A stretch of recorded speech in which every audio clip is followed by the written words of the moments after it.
Dakwah jangan cari musuh. Bodoh kalian kalau dakwah cari musuh. Ngapain kau bahas yang berbeda? Ngapain kau hina Tuhannya orang? Lebih baik kau urus agamamu. Ini loh Tuhan saya, tidak usah urusi Tuhannya orang. Ngapain kau cari-cari yang suka menyala-nyalakan? Ini bidah. Biarkan saja kalau dia sesat. Kau tidak tanggung kesesatannya. Tapi kalau kau hina sesama muslim, kalian menjadi pengkhianat di antara kita. Baru belajar agama 2 bulan. Bidah. Tidak ada pada zaman Nabi. Kalau gitu jangan percaya pakai lain. Tidak ada orang zaman Nabi. Apa? Maka yang baik silakan laksanakan apa yang kamu yakini benar tanpa kau hina pendapat orang lain. Salah satu ciri kesombongan orang punya ilmu, dia tidak mau menerima perbedaan pendapat. Itu ulama sombong itu. Jangan pernah Anda menyesatkan orang lain, karena Tuhan lebih tahu siapa yang sesat. Jangan-jangan Anda yang mengatakan orang lain sesat, Anda lebih sesat daripada orang tersebut. Haleluya, haleluya, haleluya. Shalom alaikum bismillahirrahmanirrahim. Salam Aki. Aku kabarkan Injil keselamatan. Bapak Ibu Resi Tuhan, ketemu lagi dengan saya Evangelis Afraham Effendi Usman. Bagaimana kabar Bapak Ibu semua? Tentu luar biasa. Dan saudaraku, bagaimana tanggapan Bapak Ibu semua setelah melihat cuplikan video di awal tadi, di mana seorang ustadz yang sangat terkenal beliau dengan ceramahnya, kadang-kadang beliau ada lawakan juga di saat beliau ceramah. Pokoknya beliau itu sangat luar biasa di saat beliau ceramah. Jarang sekali saya melihat beliau, bahkan hampir tidak pernah saya melihat di mana Ustadz Dasaad Al-Latif menghina iman orang lain, mengurus agama orang lain, bahkan mengata-ngatain kitab suci orang lain dan akidah orang lain. Bahkan tadi sempat kita lihat di video beliau bahwa beliau sangat tidak senang terhadap orang yang mengurus agama lain, yang mengurus sesembahan lain, yang mengurus Tuhan orang lain. Itu bukan urusan kau, katanya, ya. Itu bukan urusan kau. Bahkan kita juga sempat mendengar daripada Ustadz Dasaad Al-Latif tadi, Bapak Ibu. Beliau berkata, ternyata bukan saja kelompok-kelompok tertentu, orang-orang tertentu di bangsa dan negara kita mengurus iman kekristenan yang tidak seakidah, seagama, dan yang tidak satu Tuhan dengan mereka. Bahkan orang yang seagama, seakidah, tetapi tidak sepemahaman dengan mereka, ini juga tidak luput daripada hinaan, caci maki, olok-olokan orang-orang tertentu di bangsa dan negara ini. Apakah mereka sudah pegang kunci surga? Nah, ini tidak ada yang tahu Bapak Ibu, ya. Tidak ada yang tahu apakah mereka sudah pegang kunci surga. Jangan-jangan matinya langsung ke neraka, ya. Jangan-jangan matinya langsung ke neraka. Di dalam sebuah surat Al-Quran, ya, surat Maryam 19 ayat 71. Di situ dikatakan, wa iminkum illa wariduha kana ala rabbika hataman maqdiyan. Semua orang di antara kamu akan mendatangi neraka. Ingat ya, semua orang akan mendatangi neraka. Hal itu bagi Tuhanmu suatu kemestian yang sudah ditetapkan. Yang pertama, semua orang mendatangi neraka. Yang kedua, yang menentukan orang masuk neraka itulah Tuhan. Hal itu bagi Tuhanmu suatu kemestian yang sudah ditetapkan. Yang selanjutnya adalah, adakah orang yang bisa melawan ketentuan Tuhan? Adakah orang yang bisa melawan ketetapan Tuhan? Tuhan semuanya menetapkan orang masuk neraka. Adakah yang bisa melawan ketetapan Tuhan? Saya rasa tidak ada. Tidak ada satu manusia pun yang sanggup melawan ketetapan Tuhan, yang sanggup melawan hukum yang sudah ditentukan oleh Tuhan. Jadi semua orang pasti masuk neraka. Semuanya. Bahkan di dalam surat Al-Quran, ya, di ayat yang lain juga dikatakan hal yang sama. Nah, saya akan bacakan supaya kita tidak dibilang omdo, Bapak Ibu. Saya sudah catat ayat-ayat tertentu, ya.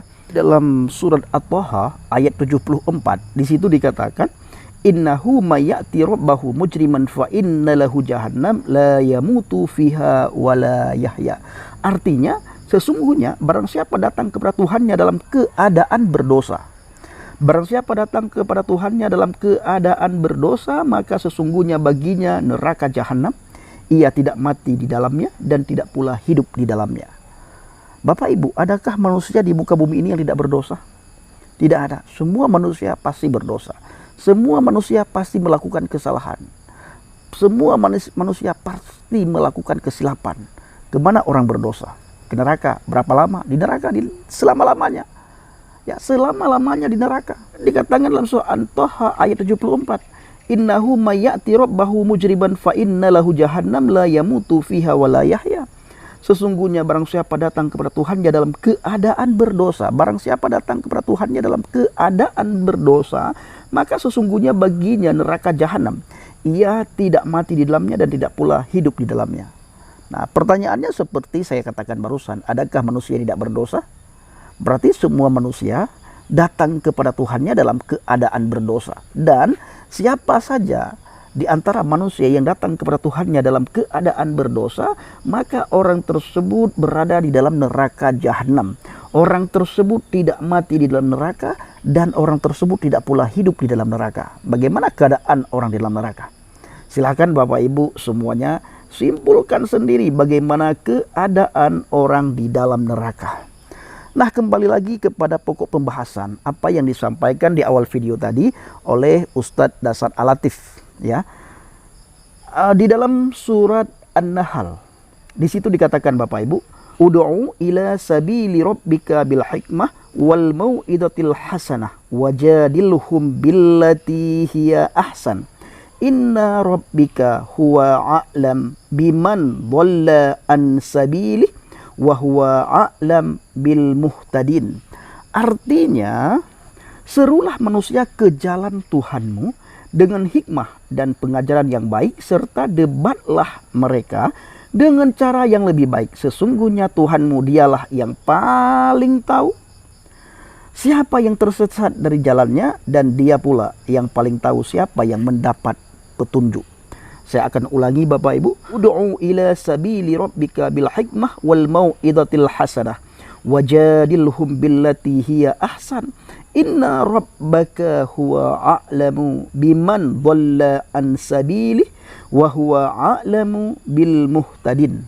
Artinya, serulah manusia ke jalan Tuhanmu dengan hikmah dan pengajaran yang baik, serta debatlah mereka dengan cara yang lebih baik. Sesungguhnya Tuhanmu dialah yang paling tahu siapa yang tersesat dari jalannya, dan dia pula yang paling tahu siapa yang mendapat petunjuk. Yang pertama, serulah manusia ke jalan Tuhanmu dengan hikmah.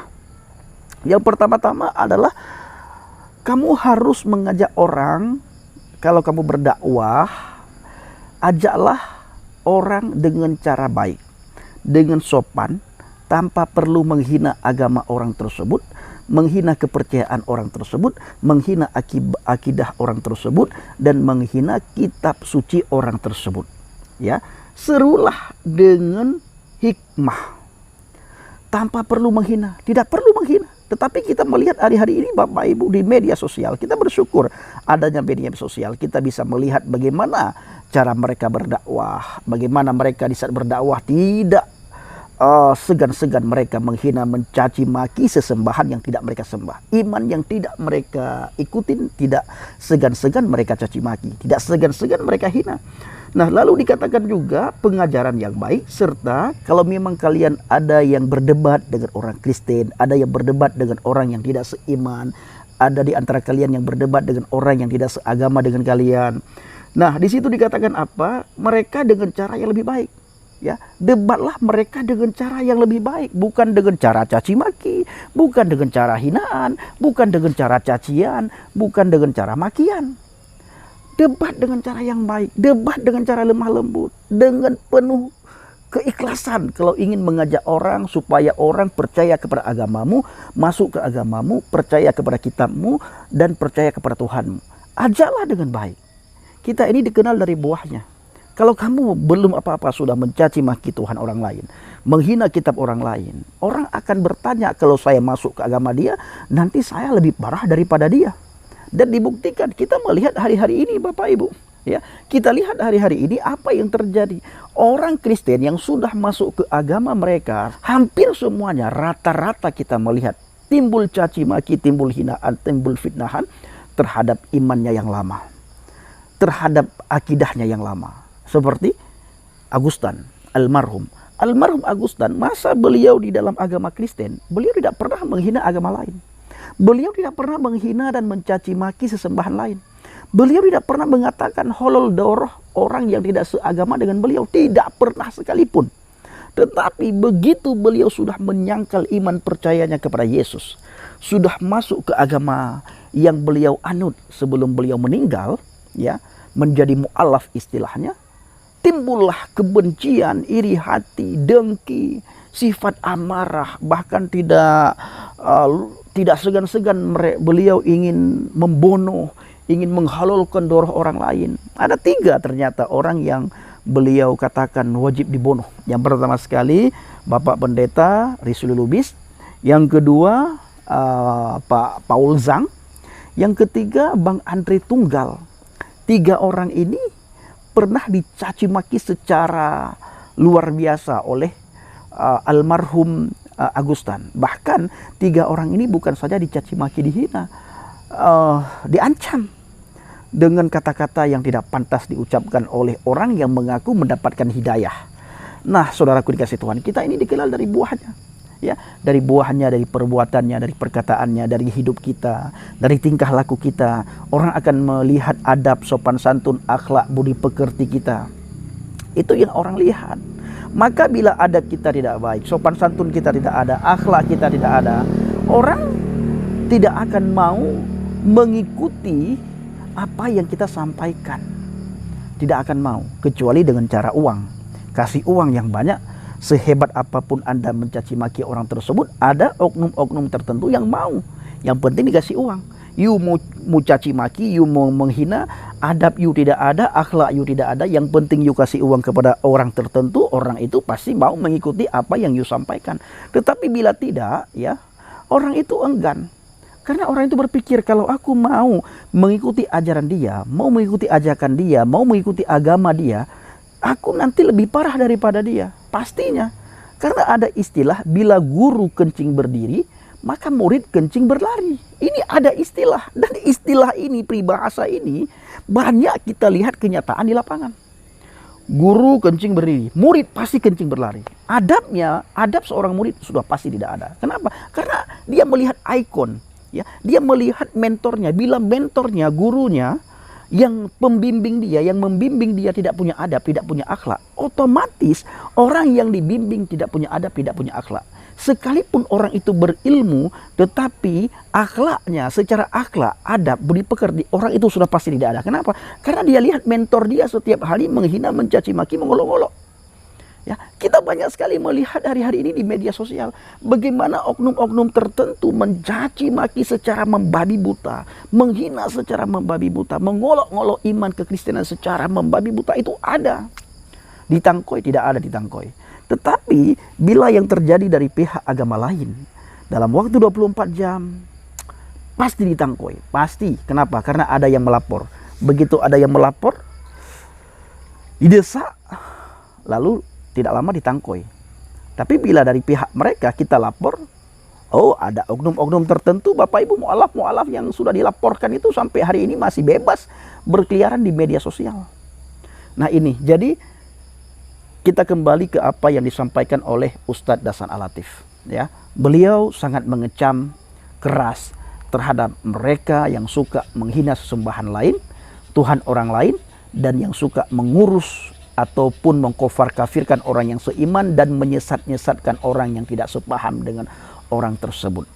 Lakum dinukum waliyadin, agamamu bagimu, agamaku bagiku, itu dihidupkan. Dan la ikraha fiddin, tidak ada paksaan dalam agama, itu juga dihidupkan.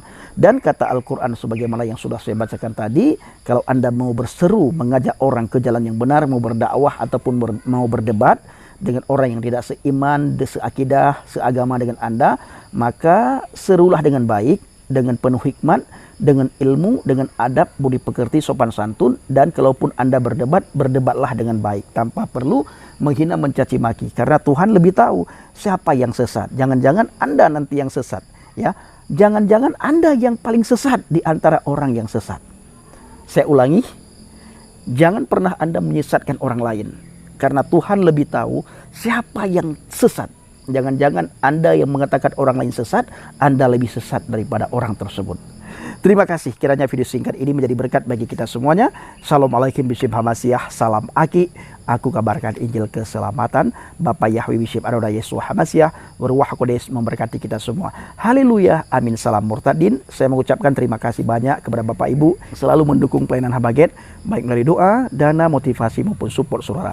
Terus dukung dalam doa dan bawa pelayanan Habaget dalam doa syafaat saudara, agar melalui pelayanan kita banyak orang tercerahkan, banyak orang bisa datang kepada Tuhan, banyak orang menemukan kebenaran dan hidup. Terima kasih.